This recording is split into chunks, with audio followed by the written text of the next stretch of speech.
plena, por assim dizer, em muitos casos, da pessoa com deficiência intelectual. Eis uma reflexão a ser feita por você, pai. Será que realmente o seu filho, que teve a possibilidade de operar uma conta corrente, tem mesmo a possibilidade de, ao receber aquele extrato que o banco manda no final do mês, avaliar as tarifas que estão sendo impostas a ele? Será que ele consegue identificar um valor que saiu 2 vezes, outro que saiu a maior? É importante pensarmos que a ressalva de habilidades e de aptidões não pode colocar em xeque a vida, a segurança, o patrimônio, o bem-estar da pessoa com deficiência intelectual. Então é importante que o pai, por um instante, saia de si, saia da figura de pai e ele tenha uma avaliação crítica do cenário tal qual ele é, tal qual ele se apresenta. É importante que se faça isso. Caso contrário, o amor será tamanho que não existirá condições de uma análise crítica em sentido contrário. Essa é uma sugestão minha. Continuemos. Não tem condições de assumir responsabilidades, principalmente no que diz respeito a menores impúberes. Não tem condições de exercer atividade executiva ou de planejamento, mas pode exercer atividade laboral braçal ou trabalhos manuais de repetição, atividades primordialmente físicas e geralmente sob supervisão. Interessante nessa passagem, que será tratado por nós na próxima aula,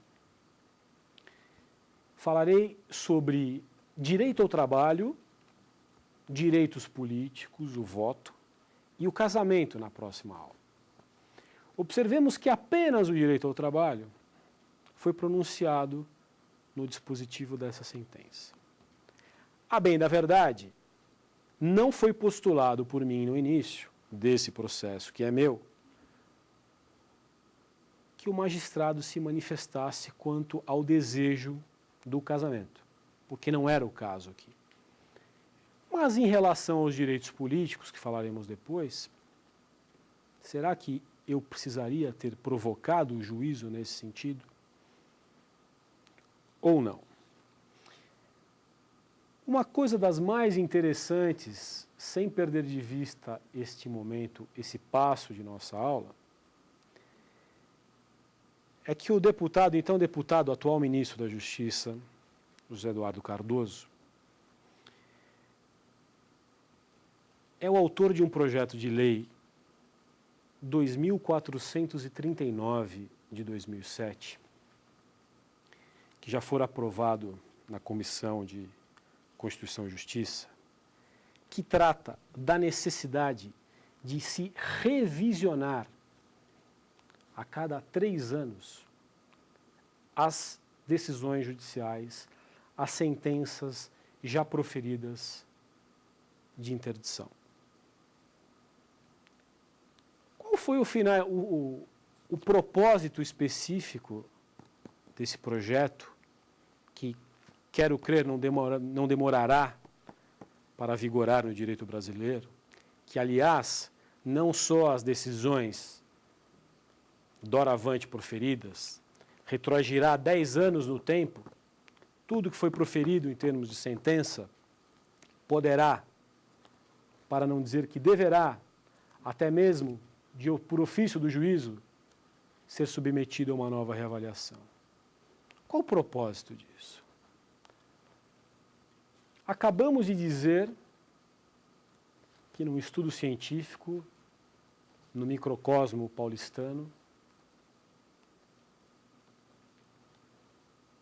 2001, 99% dos casos de interdição foram absolutas. Será possível mesmo? Será que ninguém percebe que tem algo errado com esses números? Estamos falando da totalidade. Será que não passou um deficiente intelectual que tivesse habilidades a ser consagradas? O que nos leva a crer, a partir de um número assustador desses, é que algo não vai bem com a interpretação desses casos. Eu faço meia-culpa em nome dos advogados. Possivelmente, nós ainda não compreendemos bem essa questão. Estendo essa minha leitura aos demais operadores do direito, os promotores, os juízes. Mas o que me causa também certa preocupação é que a própria classe médica, a valorosa classe médica, é capaz de projetar diagnósticos distintos para um mesmo caso, pois elaborados a partir de investigações distintas. Se perguntares para um operador do direito o que é interdição parcial, pode parecer algo abstrato, nada de concreto. Cairíamos no campo filosófico e teremos tese, falaríamos a respeito. Mas, se os números são esses, entre criticarmos a utilização da ferramenta da interdição enquanto direito a ser exercido em juízo e nos aperfeiçoarmos e nos capacitarmos para melhor compreendermos a questão. Fiquemos então com a segunda hipótese. Certamente, com a incorporação ao direito civil desse novo procedimento, que, salvo engano, fará com que essas revisões se deem não por provocação das partes, mas o próprio juízo teria a condição de, por ofício, levantar no seu cartório quantos foram os casos iniciados naquelas condições e aí então requisitá-los, tirá-los do arquivo para que nova vida seja dada, novas perícias sejam feitas. O procedimento como ele será feito não se sabe ainda. Na realidade, não se trataria de um levantamento da interdição, que quando é feito se faz em autos apartados e apensados. Trata-se sim, talvez, de atualizar a partir de uma nova perícia, e por que não, talvez, a partir de um novo comparecimento do deficiente intelectual em juízo. Vá conhecer, possivelmente é outro juiz que estará presidindo aquele processo. E esse é um outro problema que se encontramos. Muitas vezes, o processo inicialmente é despachado por um juízo, o interrogatório é feito por esse mesmo juízo, e ali, há quanto tempo, quantos anos ou não, o caso é confiado a um outro profissional que se depara apenas com a letra fria do interrogatório, o que está no papel. Ele não vivenciou, ele não se emocionou com aquele interrogatório, ele não sentiu, não teve a percepção da angústia da família. Na realidade, a questão da interdição parcial é uma necessidade, significa um aprimoramento, significa uma evolução não só das pessoas, mas do Instituto, por que não? As pessoas andam um passo à frente as leis vão ficando, os procedimentos vão se tornando obsoletos. É importante que você saiba que ao decretar uma interdição total de alguém que tem sim habilidades para desenvolver determinadas aptidões, está causando uma angústia ao seio familiar. Difícil fazer com que esse pai, com que essa mãe compreenda que o decreto de interdição total não lhe trará prejuízos. A partir do momento que ele adere àquela ideia, que ele exerce esse direito, que ele contrata um advogado, ele já foi capacitado para isso. Ele optou por isso. E ele já andou nas alamedas da escola, já falou com outros pais, e ele persegue aquilo. Ele persegue aquela palavra mágica, parcial, meu filho é parcial. E será que nós podemos cuidar de um caso desse como se uma batida de veículos fosse? Não que um processo que envolve uma lide indenizatória por conta de um acidente não tenha a sua importância. Todo o processo tem a sua importância. Por menos valoroso economicamente que ele possa ser, todo caso tem a sua repercussão na vida daquelas partes.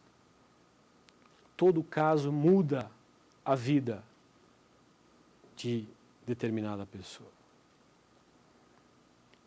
Mas convenhamos, não podemos dar a mesma importância em relação a números, a batida de um carro que custou reais, com o bem-estar, com a emoção de uma família, com o futuro de um garoto. E não é só. Muitos desses deficientes intelectuais, quando comparecem em juízo por um interrogatório, eles sabem o que estão fazendo lá. Eles foram capacitados para isso também. Eles foram estimulados durante muito tempo e sabem o que acontece. Eu me recordo e não poderia deixar de trazer uma passagem de um caso concreto envolvendo um magistrado de São Paulo, que atualmente ascendeu à Corte Estadual, em que ele começou o interrogatório dizendo: fulano, você sabe o que você está fazendo aqui? Sei sim.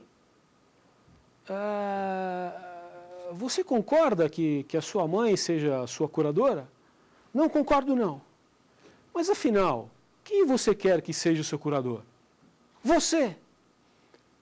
O magistrado simplesmente perdeu o passo.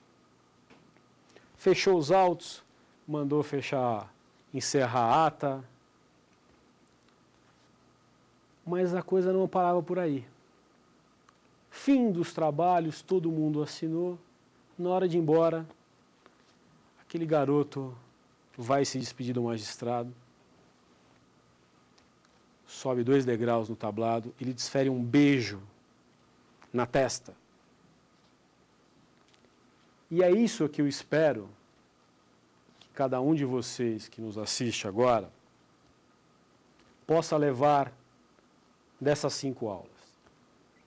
Falar sobre direito civil, sobre capacidade das pessoas, seria chover no molhado. Tantas obras estão por aí. Eu quero é provocá-los. Eu quero provocar a você, que está pensando o que fazer agora, que a graduação chega ao fim. Venha fazer a diferença conosco, venha. Tanta gente no país precisando da sua ajuda. Vá se juntar a uma instituição do seu bairro, da sua cidade. Veja o que podes fazer por eles. participe-se de grupos de estudos. Não se limite à deficiência intelectual.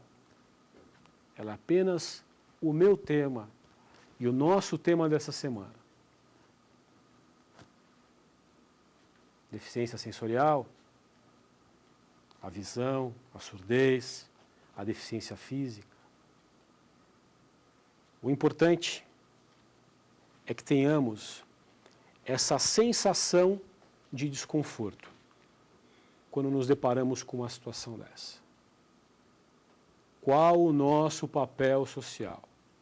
Advogado que milita em causas afetas ao terceiro setor não pode ser frio, não pode ser neutro, imparcial.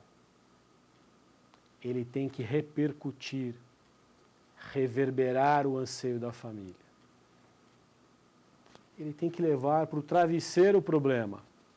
E ele o faz muito. Detalhe interessante, o diagnóstico médico que vai fornecer o subsídio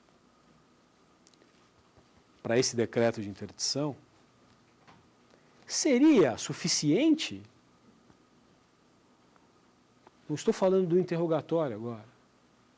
O simples relatório médico de um profissional de confiança do juiz. No mais das vezes, dependendo da região em que encontra-se, um serviço público que tem lá no corredor uma série de famílias, uma querendo um laudo para efeitos previdenciários, o outro para auxílio-doença, o outro para isso, o outro para aquilo. Aquele laudo, de per si, é suficiente para justificar a incapacidade absoluta? Então, nós precisamos fazer desse exemplo concreto a regra e não a exceção. Para você, aluno que reside em São Paulo, eu disse na aula anterior que, quando falávamos do processo, que durante décadas o Ministério Público do Estado de São Paulo tinha uma quisitação própria para os processos de interdição.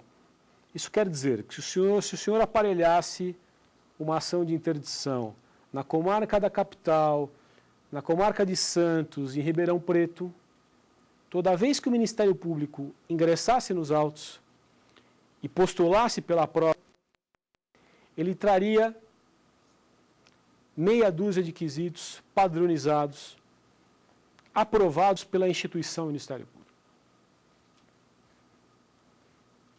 E durante muito tempo, ou melhor, até hoje, todos os nossos trabalhos que serviram de apoio às nossas petições iniciais e que serviram de fonte de convencimento do juiz, tratavam de enfrentar cada uma desses questionamentos. Portanto, você que hoje vai entrar com uma ação de interdição, avalie no seu foro como é que o Ministério Público investiga a causa e a extensão dessa deficiência. Hoje, aliás, o Ministério Público, depois de tantas décadas, se aperfeiçoou e tratou de elaborar uma nova requisitação a partir de uma feição social que hoje predomina na sociedade. E essa nova requisitação muito mais complexa, muito mais profunda, ainda timidamente ganhando seu espaço, veio para ficar. E possivelmente, a partir desses resultados que agora começarão a surgir, aquele cenário de 2001, da quase totalidade, se modifique sobremaneira. Não pelo deficiente, que talvez seja o mesmo, mas pelo aprimoramento daqueles que tratam com a causa. Você que conhece um defensor público, que conhece um promotor, indague-o. Pergunte se ele oficia ou se ele atua nessa área de família. Quais foram as experiências que eles já tiveram com casos dessa natureza? Como foi que eles lidaram com essas pessoas? Eles trazem alguma lembrança gratificante? Houve algo que os marcou, como um beijo na fronte? Certamente aquele que se permite ter esse tipo de contato tem a vida modificada. Há uma máxima que é absoluta. Nós não fazemos caridade quando atuamos pro bono, voluntariamente. São os clientes que estão agindo conosco com caridade. Pois são eles que nos presentiam. São eles que dignificam a nossa atividade, são eles que nos fazem ser humanos melhores. E, portanto, fica aqui uma palavra para que você, que está prestes a fazer parte do mundo do direito, tente não se esquecer disso. Se um dia estiveres diante de um caso onde se investiga a respeito da capacidade de um indivíduo, seja ele deficiente intelectual, seja ele um doente mental, lembre-se de que este processo tem um significado imenso na vida dessa família. Portanto, já em termos de desfecho de mais essa aula, não nos esqueçamos de que, se num primeiro momento a família precisa ser capacitada para compreender o que é o processo de interdição, se deve utilizá-lo, como é que deve fazê-lo, sempre a partir do seu juízo próprio. Sabedores já que somos de que um processo de interdição não é nada fácil, que é moroso como qualquer outro, e que infelizmente nada leva a crer que num curto espaço de tempo tenhamos a perseguida e desejada justiça concretizada, que você então agora leve para casa essa palavra final relativa à necessidade de que as decisões sejam provocadas pelos advogados, no sentido de que os magistrados façam, deixem claro, para que não pairem dúvidas, quais são os direitos que podem autonomamente ser praticados pelo incapaz, quais são os atos em que ele precisa ser assistido. Tudo bem? Chegamos então ao final dessa aula, lembrando a você que as suas dúvidas, os seus e-mails, sugestões podem ser encaminhados ao e-mail saberdireito@stf.jus.br. Não se esqueça que esta aula, como as demais que fazem parte do acervo da casa, podem ser consultadas no YouTube, no endereço www.youtube.com/saberdireitoaula. Amanhã voltamos para a quarta aula do tema. Tchau!